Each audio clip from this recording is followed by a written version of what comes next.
Are you in a pinch to put together a scary adventure for your players this spooky season? Well, don't worry, I got your back. Today, we're gonna look no further than The Master.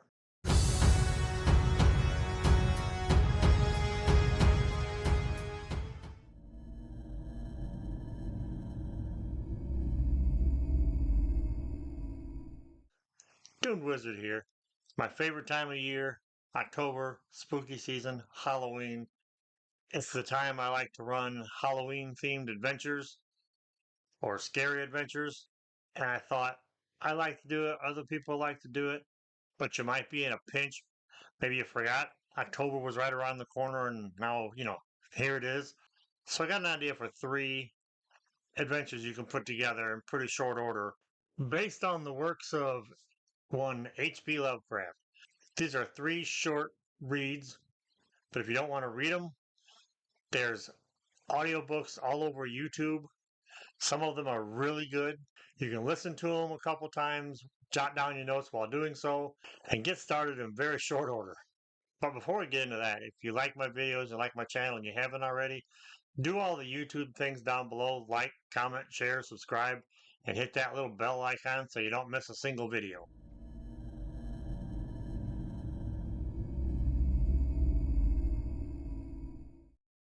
Don't mind the Ollie sticker. One of my favorite Lovecraft stories, and one that can be easily and quickly adaptable to a scary campaign, is The Lurking Fear. This story has everything you need. It has a abandoned village, it has a creepy forest, it has a haunted mansion or castle, depending on your genre, on a hill of thunder and lightning. It has a dungeon crawl. It has a cool final boss. It has a great little subterranean horde of hideous creatures. In fact, if I hadn't come up with a game for my players already, I would do a variation of The Lurking Fear.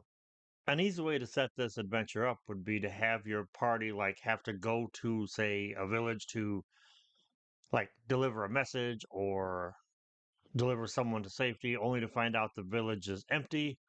One of the problems with running a horror adventure is keeping your players in the location you need them to be in. So an easy thing to do would be with all the thunder and lightning and storms and stuff. Maybe the bridge washes out and they can't get out of the town, and the town is surrounded by this gnarly forest. So the only thing that looks safe, possibly, because you figure your players are going to think there's something in the village, is to escape to the castle. Then they could explore the castle, find the tunnels underneath it, encounter the creepy, weird subterranean monsters, and eventually come across the final boss, which is kind of a combination ghost demon. You can put whatever you want in it, but the Lurking Fear is a great example of a good, scary campaign.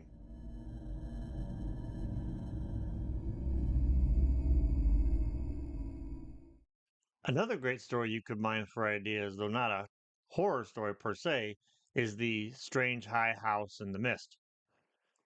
I believe it's part of his Dream Cycle series.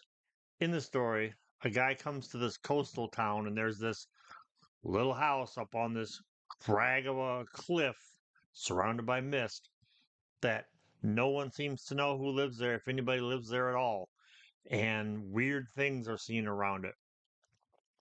So he is compelled to go visit it, and he encounters this uh, interesting old man, to say the least.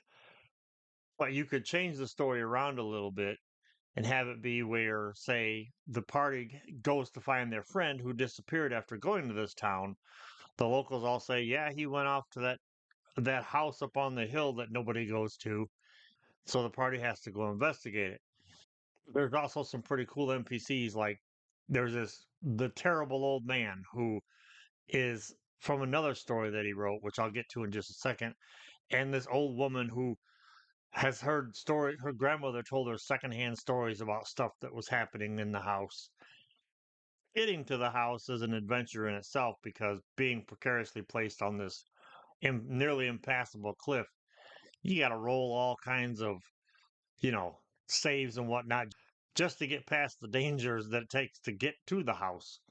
And what's in the house is whatever you want to be in the house. And in the case of the story, it's this old, like kind of a wizard guy who basically keeps the creatures in the mist from coming into this world.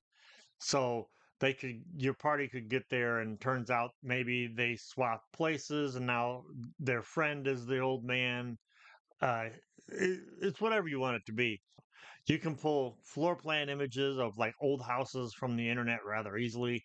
So you can put it together with minimal prep, honestly. As for the terrible old man, if you have players who are, murder hobos, for instance, or kind of unscrupulous, and they want to investigate this mysterious old man who pays for everything in town with gold that's hundreds of years old, and you go to his house and he's got all these weird little statues, little creepy little weird statues in his yard. You can put something in there with the side adventure, but just don't have it end well because don't reward bad behavior.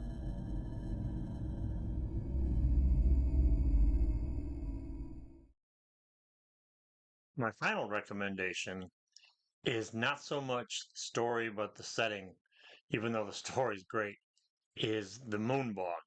Now, if you haven't read this one, this is a story about a guy who visits his friend in some bog in Ireland where he recently restored like the family castle. And he plans on draining the bog, but the local supernatural phenomena ain't having it. Like I said, it's the setting. You could make up any story you want, but I have an idea for you. Don't worry. First of all, it'd make a great boggy, swampy hex crawl if you're into that kind of thing. There's ghosts, there's banshee, there's human sized frogs. There's even a submerged city in the swamp, but that's probably a lot for a quick game. So instead, you could turn it into like a forgotten cemetery, and that would play into this idea. You could have your party exploring the swamp and encountering all kinds of, you know, ghosts and whatnot. And they could take refuge in this keep or small castle. And the small castle is inhabited by this, you know, terrible ghost. The party could find a journal or something where the master of the house explains how they built this castle recently. 100 years is recent in castle years, and all kinds of crazy phenomena had been going on. His henchmen and underlings could have all wandered off, and eventually he succumbs to the curses. Be real vague about it and let your players fill in the gaps, and then just go, yeah, yeah, that's exactly what happened. That's what I do. Your players could discover that the ghosts that inhabit the swamp are the supernatural revenants of the long forgotten cemetery, and they weren't too keen on somebody building on their land. Again, take the lazy way out like I do. Go on the internet, find you a find you a castle or a keep drawing, scribble out some details on a hex grid, write some note cards, and Bob's your uncle. Good thing there's only three, because this thing gets heavy after a while. I don't know how Michael K. Vaughan does it.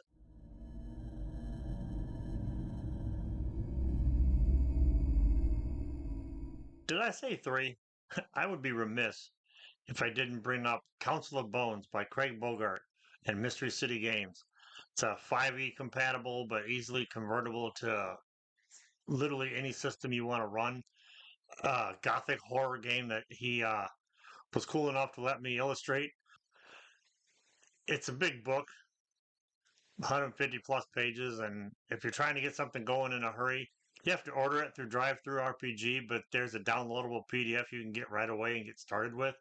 It's a sandbox gothic adventure in the tradition of Curse of Strahd, but there's so much in it, so many little side quests that you could just rip one out, slap it on the table. There's werewolves, vampires, headless horsemen, ghosts, you name it. Everything you need. I did an interview with Craig, so I'll link it at the end of this video. So you can kind of check it out, maybe get a good idea of what it's about. And this might fill in that gap you need in a hurry. Well, that about wraps it up. I plan on doing a couple more videos during the month of October because this is my favorite time of year. I might do a recap of the adventure that I'm running my players on soon. While we're on the subject of making videos, let me know in the comments below what kind of videos you guys would like to see me make. And as always, thanks for watching.